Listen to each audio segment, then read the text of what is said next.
As more and more begin to know, the status quo has got to go. They're bound to say yes to a man named Dr. No, a man who makes the establishment panic. Grassroots are growing way too wild, too organic.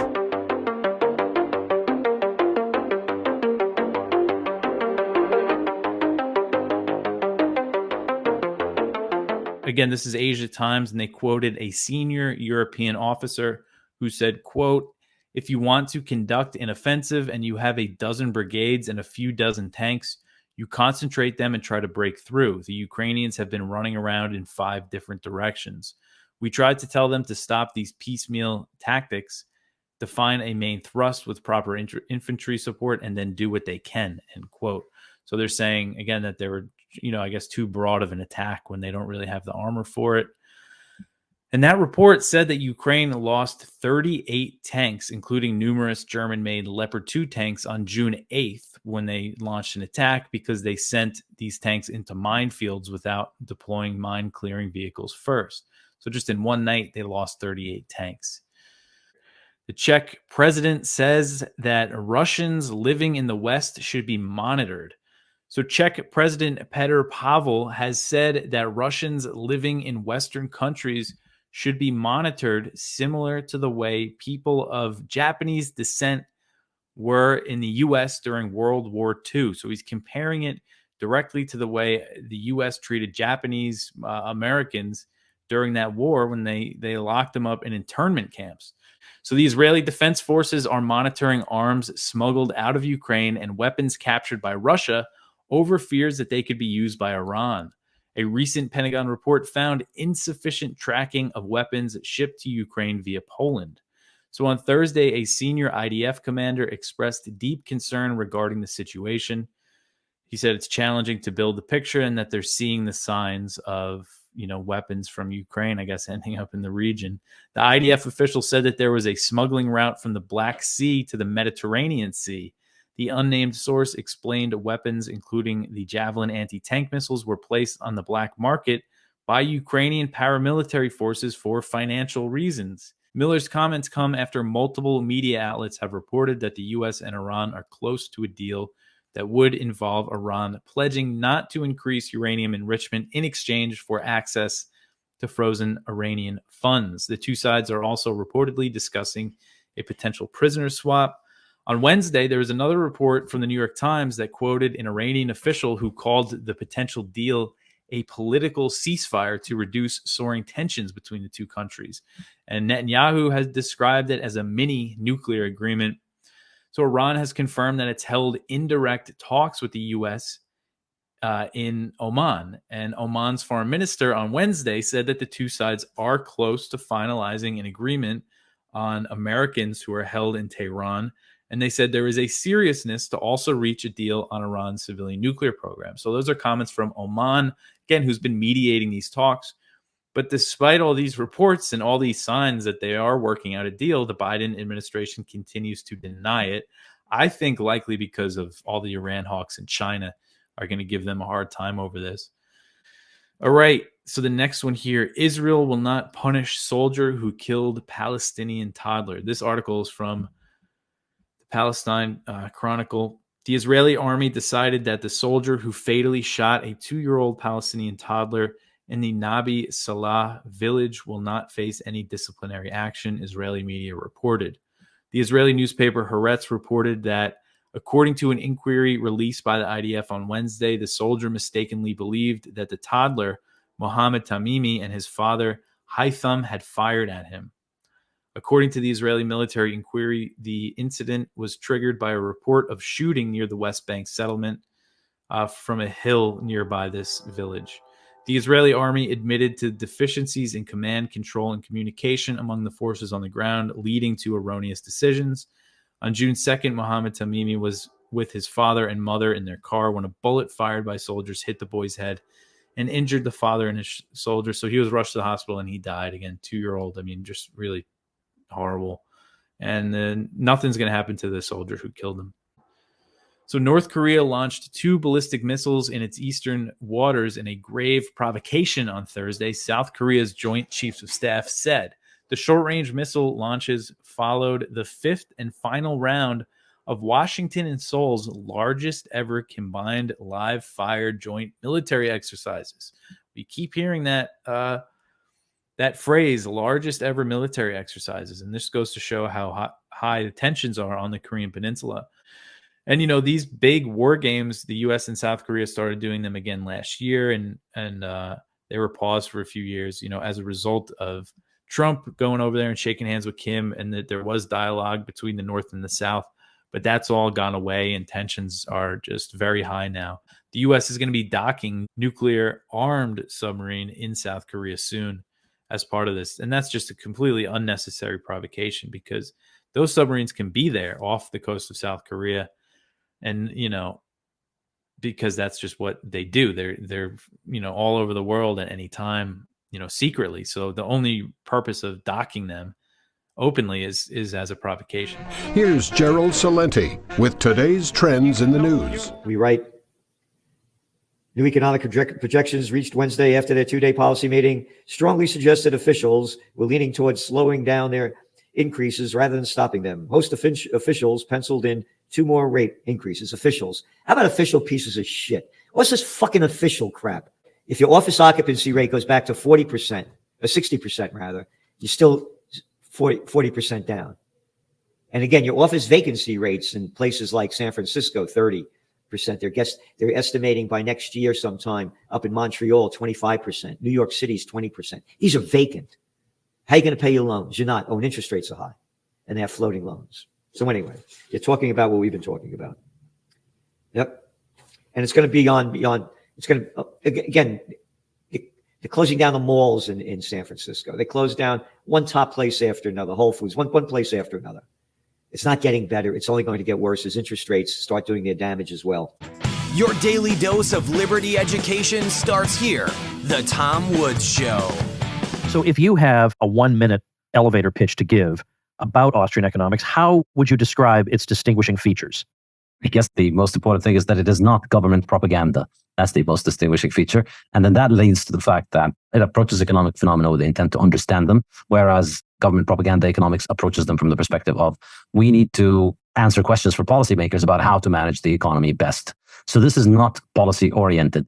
It doesn't attack the questions of economics from a policy-oriented framework. You may arrive at policy conclusions, but it is a scholarly study of the phenomena of economics and the things that people decide and how people act. And of course, the primary way in which Austrians do that is that they look at human action. They look at how human beings act and how their actions cause economic phenomena to take different shape and what are the implications of these actions, which is the fundamental difference with mainstream economics, because mainstream economics posits all kinds of forces that can be measured through aggregate statistics, which they then conclude will result in helping us understand economics by analyzing how these aggregates are related to one another, which we can do in the same way that physicists look at physical metrics. So weight, mass, pressure, volume, speed. You can look at all of those things and you can establish scientific relations between them. And quack economics, as I like to call it, mainstream economics, attempts to just copy that into studying economic action. And of course fails miserably because the building blocks of economics, the things that create economic phenomena, are humans acting and not atoms, not physical things that are responding predictably to stimuli. Human beings are far more complex than things because they have a will of their own and they have a mind of their own, and you can't model their action and their will and their reactions in the same way that you model physical characteristics. So with all of those things, the motivation was to use the Austrian method, thinking about it through human action, trying to start with a framework that is praxeological in the sense that somebody does X, acts, and then what happens when they act in that way? What happens when Robinson Crusoe decides that he's not going to spend all of his time today catching rabbits, instead he's going to spend some time building a spear? Well, now he develops a spear, now he has a capital good. So I try not to get bogged down too much in the methodology and focus mostly on communicating these ideas. And what would be the difference between unemployment on a free market and unemployment under statism? The two main ways in which unemployment is created are monetary policy and minimum wage laws. Those two things are what produce unemployment realistically, because in the absence of those two things, we live in a world in which prices are constantly declining. So everything becomes more and more affordable over time, and in which everybody has the freedom to work when they want to or when they don't want to. And so in that world, it makes no sense to talk about unemployment as if it is this massive problem. What we have is people who just don't want to work. And that's a perfectly normal and healthy thing. Nobody works all of their life. every day, every hour. People need to sleep, need to eat, need to have a family, need to perhaps even have some leisure if they're lucky enough. And there are times in people's lives when it doesn't make sense to work. You want to take a break, you want to focus on something else, you want to retire, you want to stay at home, take care of the kids. These things are common. And so it's just a simple market decision. And, choosing to sell your labor is no different than choosing to buy apples or sell apples. It's just another economic good. And so on a free market, maybe these are the prices that are being offered for me to work at this point. This is the skill set that I have. This is what people want to pay for me. Well, if at that price I don't want to work, well, this is not involuntary unemployment. I just don't want to work at this price. I don't have a right to force people to pay me what I think I am worth. I can only ask them to pay me what they think I am worth. And so this notion that I have a claim to society that owes me a certain salary because that's how special I think I am is, I think, the root of the problem. The problem is that that's the absurdity of the definition on a free market. Now, in the statist world, the reason we get unemployment is minimum wage laws, which make it so that it's not possible for some people who want to work to get employment at the productivity that works for them because their productivity is considered essentially illegal. It's a level of productivity that's illegal to work at. So you're able to contribute to my business at $10 an hour, and I'm happy to pay you those $10 an hour, but there's a law that says I can only pay you $15 an hour. So in that case, you would be involuntarily unemployed because I would get into trouble with the law if I were to employ you at the rate that works for us. And of course, the long-term implication of this is not just that you're not working today.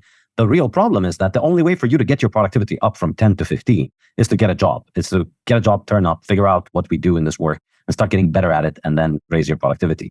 The thing that I think is very telling is pretty much every single job out there starts off under the minimum wage. If you look at doctors, you look at engineers, you look at the most high-paid jobs, lawyers, or even CEOs and executives, what was their first job? Well, their first job was an internship. When you finish med school, you go and you work and you do a residency, and you're getting paid less per hour than the janitor in the hospital. If you look at engineers, they start off with unpaid internships many times. They might do them in college or they might do them right after college. Same is true for lawyers, all these kinds of jobs. When you start at a job, when you haven't worked, when your job experience is zero, your productivity is approximately zero. So it's asking a big ask of an employer to take you on and offer you a full salary. It's probably, the fact that they're just having you on when you have a low productivity is itself a very kind thing of them to do. That's not really kind. They're doing it on the hope that you will develop into a valuable worker that they can then hire you.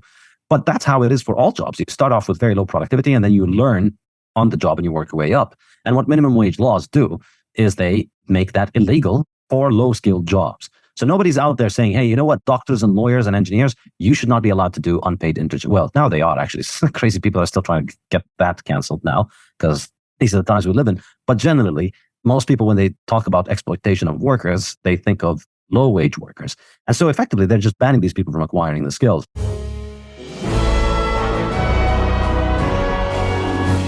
What's going on with Janet Yellen? Has she been watching our program or something? She all of a sudden said something that sounded halfway reasonable, and that is she is trying to neutralize the overly vocal hawkishness toward China. This was her statement. This was reported in CNN.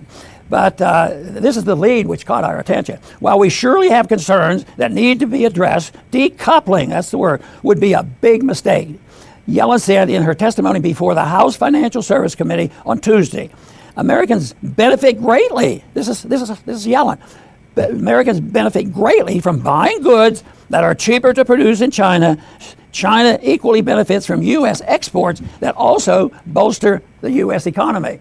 And we happen to think that's a pretty true statement. We advocate free trade as a method of having more peaceful relationships with China. But that's not the case, and as our discussion goes on, we're going to point out why Yellen doesn't get an excuse for the rest, because she's still a globalist and an interventionist. She's just yielding to the overwhelming evidence that trading with countries can be beneficial to both. The solution is government needs to get out of our way to make doing business in America attractive again. It's very simple to say, very simple to understand.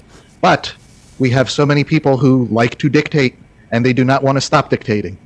We have so many bureaucrats. There are millions of people that the government employs. There are regulations on top of regulations on top of regulations in all levels of government, and they do not want to stop. They just want to keep adding.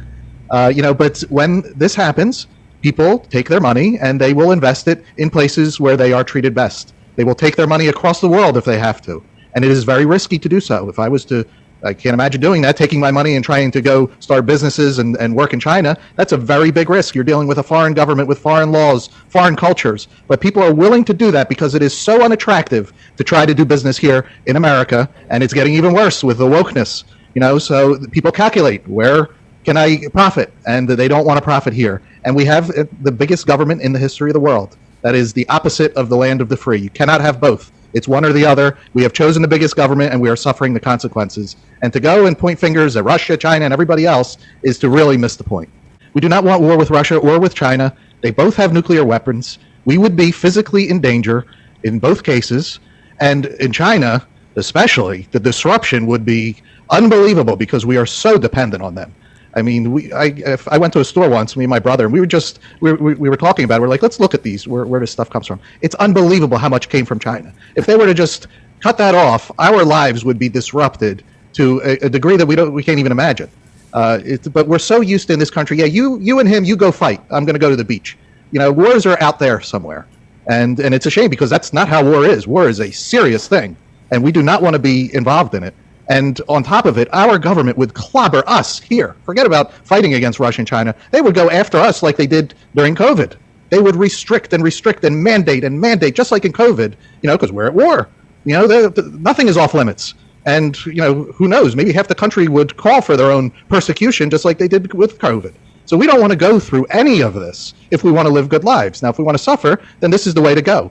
But we should avoid war with Russia, China, and everybody else, and really worry about making our country, even resemble what it used to resemble in the past. The headline on anti-war is U.S. lawmakers introduce bill to give Russian central bank assets to Ukraine. So where did these assets come from? How did we get those? All the way back, probably they didn't designate which one because we have so many. We took assets from the Iranians in 1979. And it was their money, but because we were in this fight, of course, we've been fighting with, we started a squabble with the Iran all the way back to 1953 when we participated and managed a coup to throw out an elected leader in order to, have access to their oil. But the U.S. Lawmakers now produce it now. Now, what do you think Russia thinks about that? Oh, that's not a bad idea because we're not using them. Yeah, that's why the Russian central bank would mark a significant escalation of Washington's economic war against Moscow. Hundreds of billions of dollars in Russian central bank assets have been frozen by the United States and its allies. Well, we shouldn't even be doing that. I mean, as far as I'm concerned, it's theft, and because we own the IMF and the World Reserve Currency, we do have license to steal. So what we do is we freeze their assets.